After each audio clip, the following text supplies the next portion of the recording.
Un deuxième exercice sur les similitudes indirectes. Je vous propose d'arrêter la vidéo et d'essayer de répondre aux différentes questions. Déterminez f de la droite IJ, l'image de la droite IJ, par notre similitude indirecte.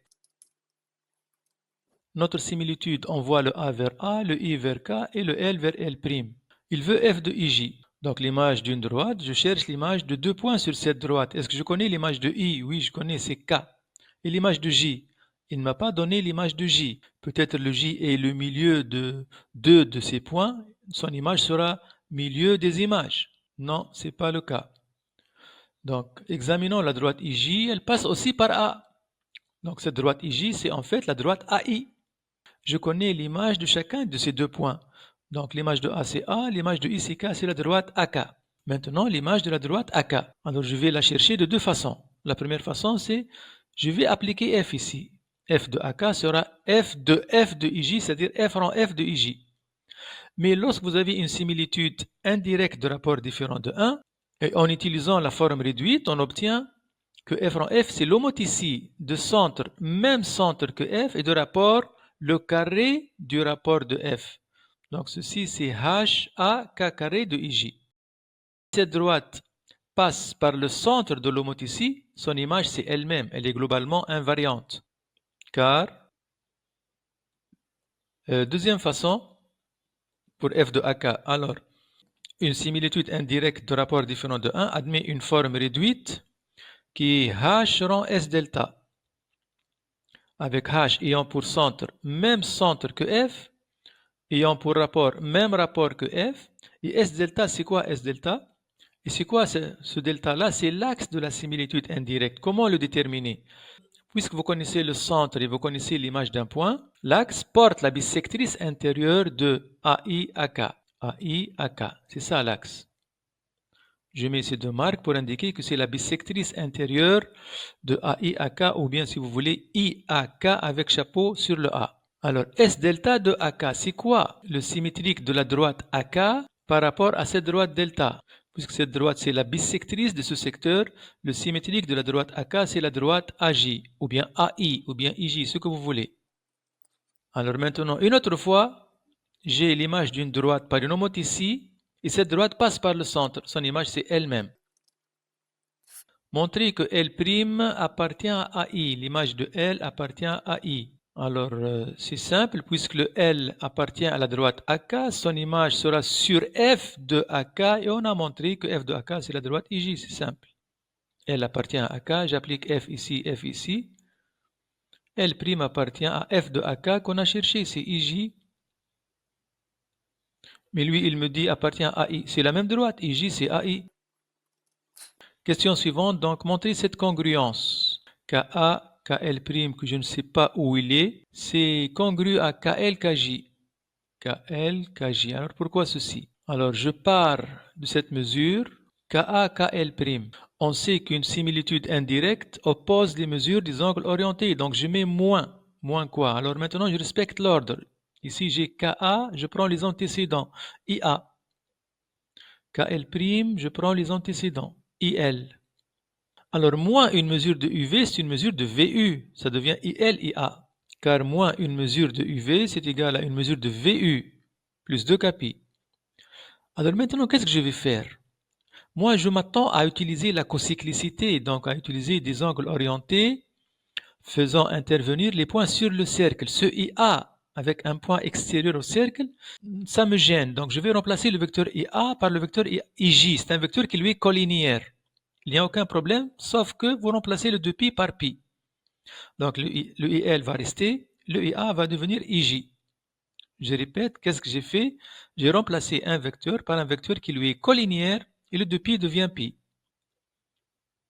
Si vous voulez maintenir le 2π, il faut être précis. Est-ce qu'ils sont collinéaires de même sens ou bien de sens contraire? Alors ici, IA et IJ de sens contraire, donc vous mettez π plus et ici vous conservez le 2π. Alors, IL, IJ, maintenant j'utilise la cocyclicité. C'est congru à KL, KJ. Et ainsi, on a démontré cette congruence. Donc, ceci à cause de la cocyclicité. On déduit que L' égale à J. Pourquoi l'image de L égale à J? Quelle relation avec cette congruence-là? Essayons de comprendre cette congruence. KA, KL'. KA, KL', que je ne sais pas où il est le L'. C'est congru à KL, KJ. Congru à KL, KJ. Modulo pi. Donc je suis sûr que le L' appartient ou bien à cette demi-droite ou bien à celle-là. Regardez ici, KA et KL, le premier vecteur ici et le premier vecteur ici, ils sont collinéaires. KA et KL. Donc je vais chercher une mesure de KL', KJ. Et qu'est-ce que je vais faire? Je vais intercaler, je vais utiliser la relation de Schall pour les angles orientés. Je vais intercaler le KA et le KL. KL', plus KA, KL, plus KL, KJ. Tout ce que je vais faire, c'est remplacer KL', KA, KL', KA par KJ, KL. Et le reste à ne pas modifier. Alors KJ, KL plus KL, KJ, c'est 0. Ça donne KJ, KJ. Qu'est-ce qui reste? KA, KL. Mais KA, KL sont collinéaires. 0 modulo pi. Ça signifie quoi? KL', KJ congru à 0 modulo pi, ça veut dire que les deux vecteurs sont collinéaires. Collinéaire ici, il y a un point commun, donc les points sont alignés et par suite, le point L' appartient à la droite KJ. Question suivante. Dernière question, montrer que AI AJ égale AL AK. AI multiplié par AJ égale AL AK. Alors notre similitude indirecte, qu'est-ce qu'elle fait? Elle envoie le A vers A, le I vers K et le L vers J. C'est quoi son rapport? Je vais écrire le rapport de deux façons. D'une part, il est égal à AK sur AI. D'autre part, il est égal à KJ divisé par IL, mais le KJ ne figure pas ici ni le IL, donc je ne vais pas écrire. Il est égal aussi à AJ sur AL. Donc les produits en croix sont égaux. AK AL égale AI AJ. Ainsi, on a terminé la solution de l'exercice. J'ai quelques remarques. Première remarque. Lorsque vous avez un cercle et vous avez un point A, et que depuis ce point A, vous tracez des séquentes au cercle. Des séquentes qui coupent le cercle en deux points, ou bien qu'elles soient tangentes, ou bien qu'elles passent par le centre. Toujours, le produit AI-AJ est constant. Ce produit-là, on l'appelle puissance du point A par rapport au cercle. Même si le point A est à l'intérieur du cercle, toujours ce produit reste constant.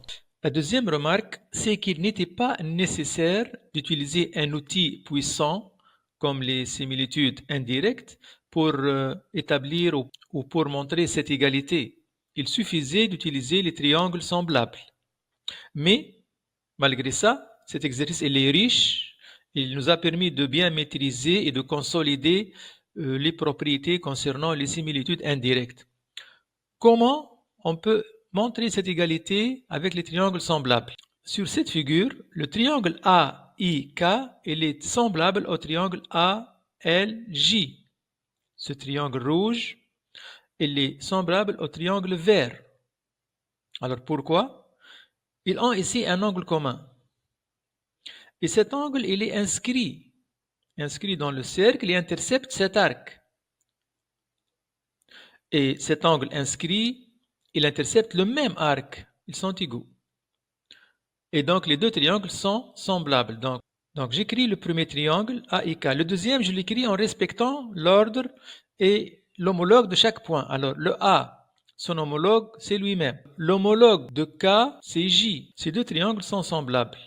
Alors maintenant, je peux écrire AI sur AL, c'est égal IK sur LJ, mais le IK et le LJ ne figurent pas ici. C'est égal à AK sur AJ. Produit en croix égaux et j'obtiens l'égalité voulue. Merci pour votre attention et à bientôt.